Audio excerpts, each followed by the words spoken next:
Hello my dear friends. Namaste. Welcome back to our channel SES spoken English. ఈరోజు మన video అంటే మనకు English sentences దానిని తెలుగులో ఎలా చెప్పాలి అనేది నేర్చుకుందాం. ఫస్ట్ స్టార్టింగ్ నుండి మనమైతే నేర్చుకుంటున్నాం. ఎలా ప్రొనౌన్స్ చేయాలి, ఎలా మాట్లాడాలి అనేది మనము ఈ ఛానల్‌లో క్లారిటీగా నేర్చుకోవచ్చండి. మన ఛానల్ ఎవరైనా ఫస్ట్ టైమ్ విజిట్ అయినైతే తప్పకుండా ఛానల్‌ని సబ్స్క్రైబ్ చేసుకొని మీ ఫ్రెండ్స్ అండ్ ఫ్యామిలీ మెంబర్స్‌కి షేర్ చేయండి. ఇక ఫస్ట్ వర్డ్ చూసినట్లయితే, ఫస్ట్ సెంటెన్స్ చూసినట్లయితే, ఐ యామ్ రైటింగ్. రైటింగ్ అంటే ఏంటండి? రాయడం అనమాట. ఓకే. ఐ అంటే నేను. యామ్ అంటే రాస్తూ ఉన్నాను అనే దాంట్లో ఉపయోగిస్తారు. ఐ యామ్ రైటింగ్ అంటే నేను రాస్తూ ఉన్నాను. ఓకే. రాస్తున్నాను. ఐ అంటే నేను. యామ్ రైటింగ్ అంటే రాస్తున్నాను అని వస్తుందండి. Okay. I am writing means నేను రాస్తూ ఉన్నాను.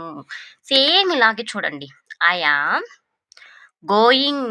గోయింగ్ అంటే వెళ్తున్నాను. గోయింగ్ అంటే ఏంటి? వెళ్తున్నాను. ఐ అంటే నేను. యామ్ గోయింగ్ అంటే వెళ్తున్నాను. ఐ యామ్ గోయింగ్ నేను వెళ్తున్నాను. Next I am busy. నేను బిజీగా ఉన్నాను. ఐ యామ్ బిజీ నేను బిజీగా ఉన్నాను. బిజీ అంటే మనకి ఎటువంటి ఛాన్స్ అనేది లేకుండా ఉండడం అనమాట. బిజీగా ఉండడం. ఐ యామ్ కమ్మింగ్ నేను వస్తున్నాను. ఐ అంటే నేనండి. యామ్ కమ్మింగ్ అంటే వస్తున్నాను అని.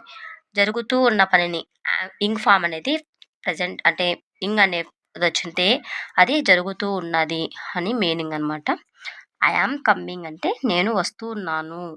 చూడండి ఈ విధంగా అయితే ఈ ఛానల్లో మనకి వర్డ్స్ అనేది ఎలా మాట్లాడాలి, వేరే వాళ్ళతో ఏ విధంగా మాట్లాడాలి అనేది అయితే మనం నేర్చుకుందాం. ఈరోజైతే ఈ 4 వర్డ్స్ అయితే నేర్చుకున్నాం సెంటెన్సెస్.